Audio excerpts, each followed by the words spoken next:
Hi, my name is Monique, and I have lived in Green Bay, Wisconsin my whole life, with the exception of when I went to college. I did live in Milwaukee for a short jaunt in time, which brings me to a part of my life that was probably one of the happiest moments when I met my future husband, Gerald Thomas. I actually was home on break one weekend, and we connected because he was a good friend with my brothers and had gone to one of the private schools here in Green Bay, and I had gone to the all-girls school here. And it was an instant connection. I'll never forget as long as I live when I went back to school that weekend, after that weekend, that I had said to my friend, I'm going to marry that man someday. And lo and behold, about 10 years later, we finally did, after a lot of traveling and connecting and praying and sorting through our lives and kind of getting on track from going through being raised as Catholic, children in families that were very strong Catholics, to your college years where you kind of drift away a little bit from the church and maybe not so much have it as an important piece, or as high up in our lives as we should have at the time. Back to settling down and thinking, okay, now's the time we really need to set our family straight and start to settle down and have a family. And but prior to our wedding, about, I believe it was a year, my soon-to-be husband, my best friend, soulmate, was working at the Cathedral Church downtown Green Bay. He was a painter, and he was working on the rectory and actually lost his balance and fell approximately 30 feet. I'll never forget that phone call as long as I live. It wasn't good. He was not in good condition, and it broke my heart to think here I was going to lose the man that I was going to essentially marry and hopefully have children with. That day at the hospital, I'll never forget them calling him Superman. Most people don't survive those kinds of falls, let alone walk away, which he eventually did with limited injuries such as, broken ribs and stuff. But with a long time of recovery, he was back to normal. And he did tell me that, and the doctors did tell me that from his statement, that he basically gave up all his tension when he was falling and said to God, tell her I love her. And that alone, they said, saved him because he did not have any tension when he hit the ground. He kind of was like a pancake, so to speak, and because you do that, you're less at risk for severing any of your bones, specifically your spine. So long story short, that was my first kind of back to playing the whole, I really need to look at where my faith is again, and what I just went through. God was there, or I'm sure I wouldn't have had my husband safe and well to be able to walk down the altar with me that next August. Which then that August I was blessed enough to be at or at Resurrection Church with the priest that I had grown up with my whole life, Father Paul Demuth, and I'll never forget the opportunity of having him and how important it was for him to marry Jerry and I. He had known my family since, well, actually he baptized me, so he knew me from day one, and had really just kept my family together for a number of years through a number of events, and was just that faith-guided pastor that we really looked upon. So to have him marry us that day was really an incredible opportunity. And Jerry was as nervous as anyone could be. I think he was pitch white coming, the first part of the service, and then the most fun part about the service, not so much for him, but was when it came to our vows. Jerry actually just could not get his words out. He was so taken aback by the thought of actually making that commitment to someone, and it meant a lot to him. And I think that's why Jerry and I took 10 years. We really wanted to get through a lot of things between the two of us and build that relationship, and that last step was getting married in church and giving our vows, in front of our family and friends and the church. And so that was really important to him. And ironically, he had to turn around, and everybody thought he was going to leave. But he was crying, and it was because that moment was very important to him.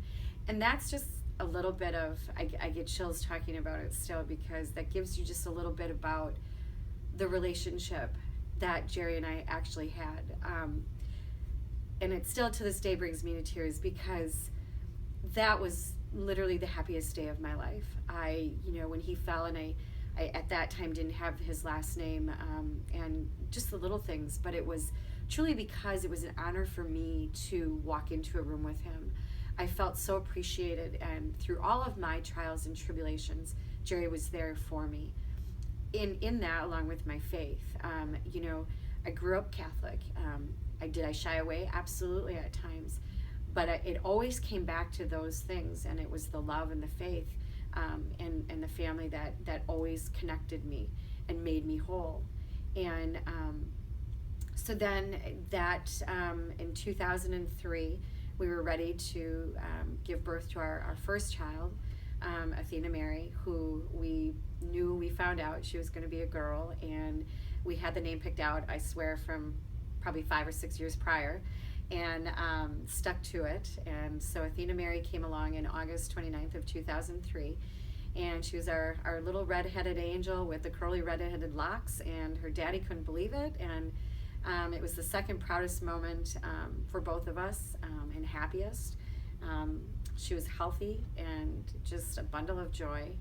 And I'll never forget the first time we actually were able to take her out, and we're at I think it was a Shopko actually, and all of a sudden I couldn't find him, and I was like, well, where is he at? Well, here he was talking to a bunch of people, introducing our daughter to a variety of people he did not know.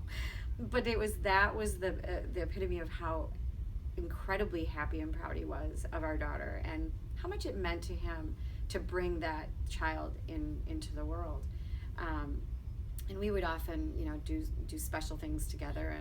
And luckily, 2 weeks prior to my husband's death, we had Athena's baptism. And again, all these little stages led up to, obviously, that night that I'll get to of when my husband passed.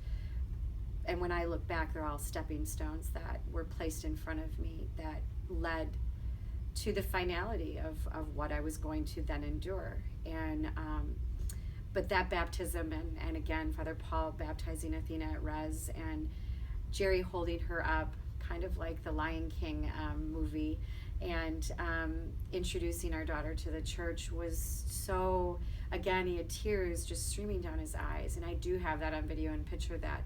Athena's, she's gracious enough to have, because it was so important to him, and he was honored, because here we had been raised in the Catholic faith, and we were going to raise our daughter in the Catholic faith. And even though we may or may not have been to church every Sunday, we felt like our faith was still so deep-rooted in ourselves, because of what our parents had instilled in us, and the schooling that we had and the church that, the churches we had attended, that was just never going to leave us, no matter what.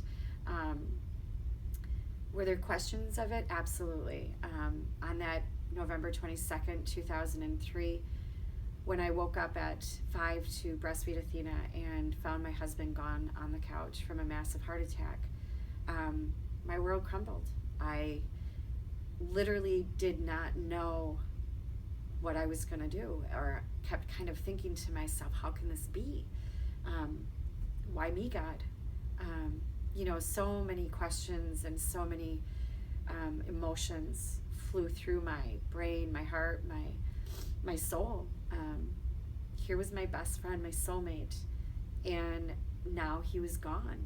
And what was I going to do at 32 with a young baby that was 2 months old? How was I going to go on alone? And who was going to help me?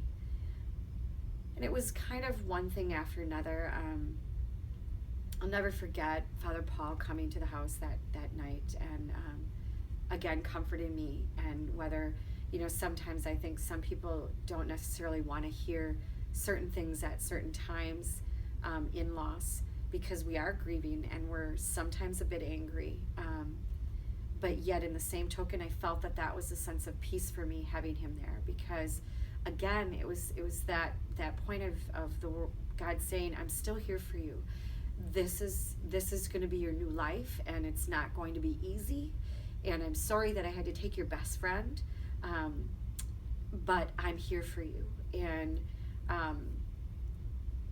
just one thing after another that day and evening, and the people coming to the house and the family and friends, and laying on the ground next to Jerry, just being able to hold him one last time and saying goodbye, and rocking our daughter in the rocking chair, saying, somehow this is going to work. This is going to be okay. I'm not sure yet, but we're gonna be okay. To my faith being there through the funeral and through the wake, and those couple of days after, and it was right before Thanksgiving. And I always say too, God gave me so much strength, and part of it was my stubbornness, but part of it was strength because I was able to honor my husband one last time in the fact that I was able to write and read the eulogy for him, and it's something that I treasure and will have forever, because it was my goodbye to him, and it was the way I wanted to say goodbye, and it was okay for God to have my husband, that he needed him in heaven, because he needed that angel, and he would forever watch over us, to going to the gravesite and saying goodbye one last time. It's remarkable how many people do surround you during the actual wake and funeral and a couple weeks after. And one of the other moments that were just very surreal for me was when two of my very good friends, one of them being Jerry's brother, finally drove away for the last time. And I remember looking in my front window with Athena in my lap, just thinking, okay, now everybody's gone. Now I'm really alone. And now what am I going to do? And I just never felt so alone at that moment. I think even more alone than the day that he died, and more alone than the funeral and the wake. Because that's really when it hits home, from, at least for me, when somebody is gone. When you truly lose somebody, whether it is a spouse or a husband or a child or a relative. For me, that was that moment where I had to really dig deep in my soul and find my faith and say, well, it's just Athena and I, and now I need to figure this out. And I'll be honest, it took a couple days. I probably didn't come out of the house, for real long, length of time. But I do remember that I think the biggest moment for me of when I really felt God being there for me was when Jerry and I used to always give Athena a family bath prior to his death, and he would help her get in the bath with me, and then he would get her out and bring her to the changing table, and he would whistle and sing "You Are My Sunshine" to her, and she would just love that. It was like she just knew that was what it was going to be, and then I would come in and I would take over, and he would help and sing and continue to do his thing. And then that night, though, in looking back, Jerry didn't come to the table that Friday night that he died. He actually stood in the doorway and had walked away and stood in the doorway, and I remember turning around thinking, well, what's going on? And he had stood there with the biggest grin on his face. And it was like I now know. God, I think, was ready to take him in that fall, the couple years prior. And I think he gave him back to me, to give him the two most important things, which was the name and to give him our child. Because essentially God, I think, knew that I needed Athena really to be able to complete myself and complete the family that I was going to have. And knowing that he wasn't, Jerry didn't come that day, and the look on his face. Well, ironically, about a month later after he died, I was able to give Athena a family bath, just her and I. And when I went to the changing table, I'll never forget as long as I live, because I almost ran out of the house. As I got to the changing table with her, I heard as plain as day a whistle. And to me, that was the sign. That was it for me. That was God, and that was Jerry saying, you're going to be okay. You got this. You're going to rock it. And it was a bit scary, I have to say. But for me, that was the point where I said, okay, I have two choices.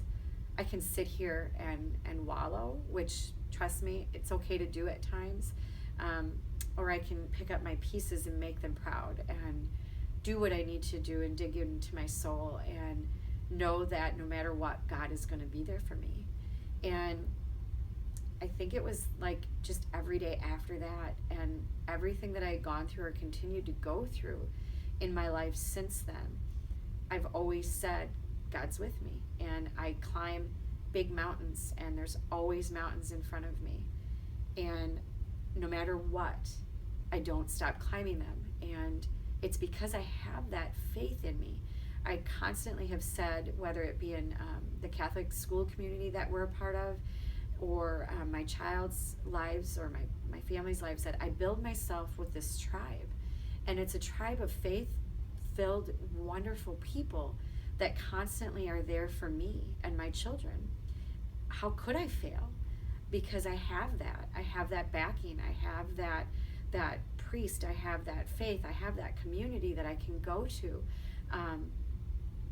And without a doubt, it gives me solace and peace in my heart. And whether it be from coaching track, which I love, to being with the students and the kiddos, and to, sometimes listening to some of the horrible things going on. No matter what, I've always gone back to the fact that, I live for today, but God's always been there, and He's always going to be there for me. My faith has guided me through the horrors in my life, and I could not do it without.